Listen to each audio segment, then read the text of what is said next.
So this is the last one that I have of these ethical, well, two more of these ethical quandaries. I have a lot of interest in this idea, and I get asked to talk about this all the time, all the time, because it's like it's a topic that a lot of people are really interested in, and that's the notion of robots engaged in a very particular type of work, and that is sex work, because there are both proponents like for and like ardent people against this idea. And there's a whole group that's popped up in the UK that have developed something called the Campaign Against Sex Robots, citing many valid reasons for why we should not be developing these types of robots. That could engage in relationships with you and intimate relationships with you. They cite a lot of reasons against it as being bad for sex workers who in many places are already the or under protected by law, so they're often abused and taken advantage of.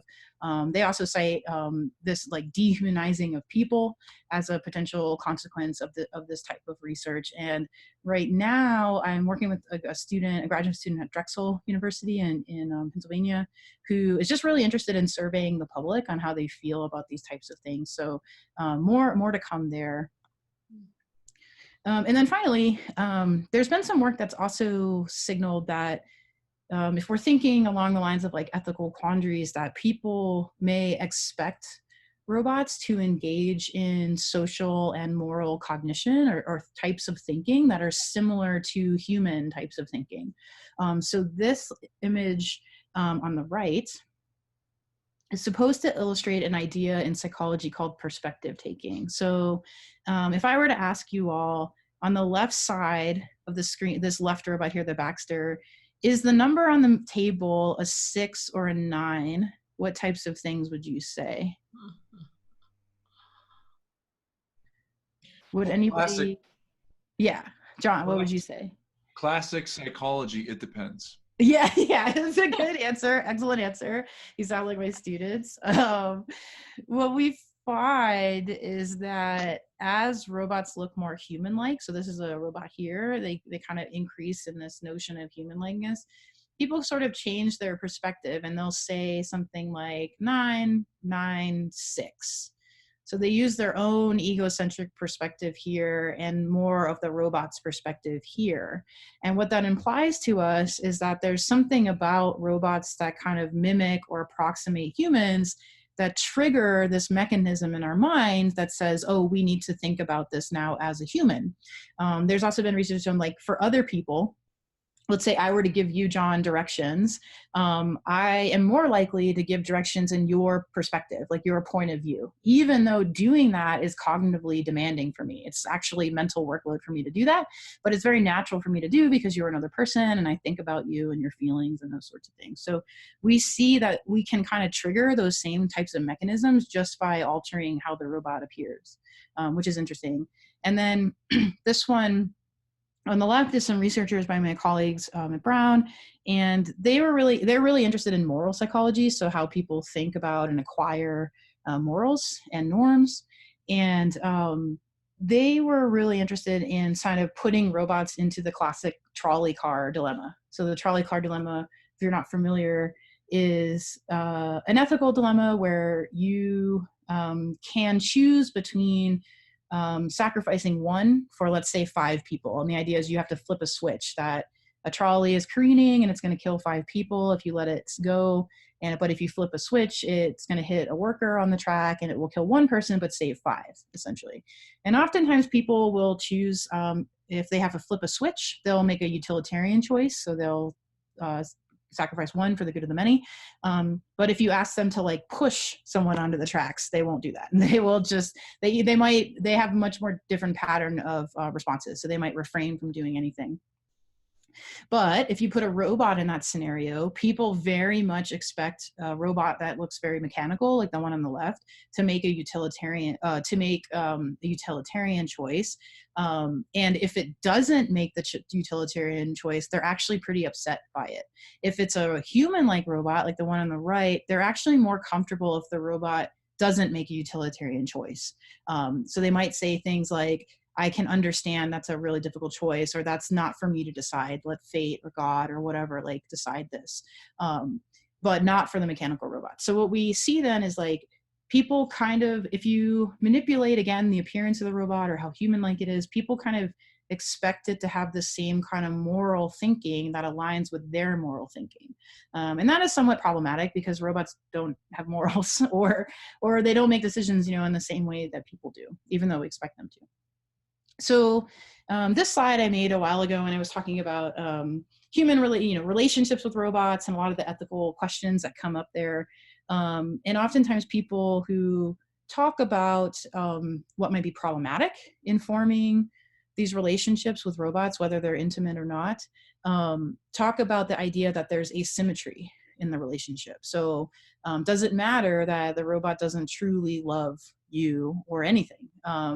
There's also this idea that it might raise some expectations or have the possibility of deceiving you. So theoretically, and roboticists haven't really, I think, thought about this problem enough, but most of the robots that are deployed right now in homes or will be very soon are commercial products.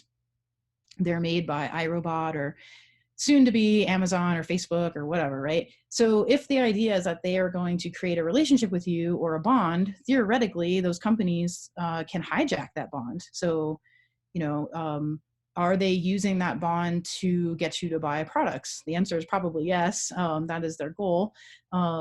And can they hold it hostage? And under what circumstances, you know, do we need to regulate that or say no to that altogether?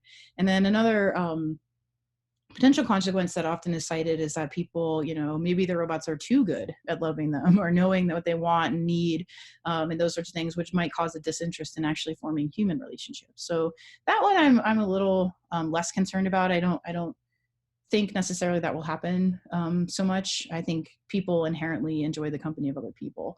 But these are all really fun ideas to think about, definitely potential problems in the future.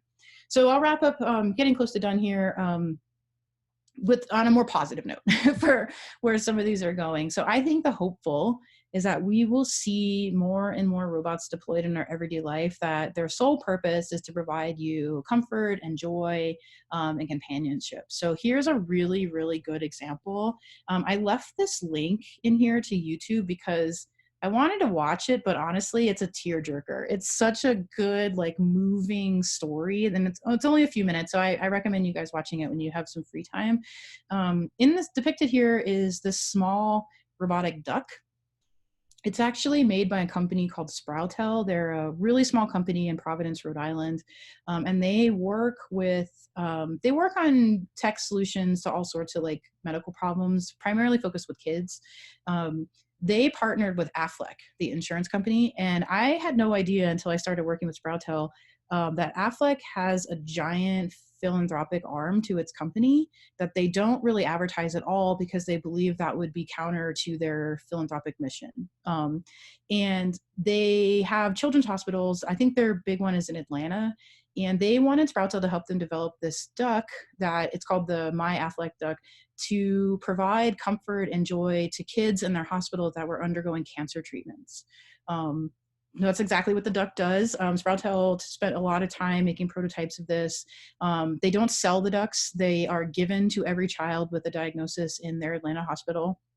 And basically what it does is it uses what's called distraction therapy in these settings. So the duck will have a port for administering, when they administer chemotherapy, they often have to install a port under the skin to do that. And the duck has its own port. So the kids, while they're getting their medicine, the duck gets the medicine too, and it'll make sounds and respond. And it comes with an app where they can play games. So they do meditation exercises. It's supposed to provide a lot of kind of distraction in these like really stressful times for kids. So it's a really cool product. Like I said, I really like it. And the company was a really fun company to work with. This is an image of a small robotic dog. It's made by, when I started working, it was made by Hasbro, the toy company, which is also located in Rhode Island, their headquarters. And they have since spun off a different company called Ageless Innovation they've sort of separated from their toy arm. And it's supposed to provide companion type of therapy for older adults living in older adult care settings, for people with Alzheimer's disease or early onset dementia. So oftentimes in those types of settings, animals are used frequently to provide just comfort for people with these types of diseases. And one problem with that model is that in these settings, people might not get a lot of time with like individual animals. So one animal comes in and it can only see so many patients, but there's a huge benefit of actually using them in the settings. So Hasbro made this small robotic dog. They also have a cat, and they decided that they wanted to put the price point at $100. So existing robots that have worked in the space that are kind of like research robots, they cost closer to like $3,000. And in older adult care facilities who have been able to afford them, they maybe have one or two. And it's just sort of not enough for the number of people around there. So we're like, we're going to make this really affordable. It barks and it'll make little noises. It's got touch sensors on it that you can pet. The fur is very realistic feeling, and it kind of sheds like an actual dog, which is kind of fun. So I really appreciate that they've put it at a price point that's very accessible for people. And you can buy these. I think you can buy these like in Walgreens or CVS now. They're really cool.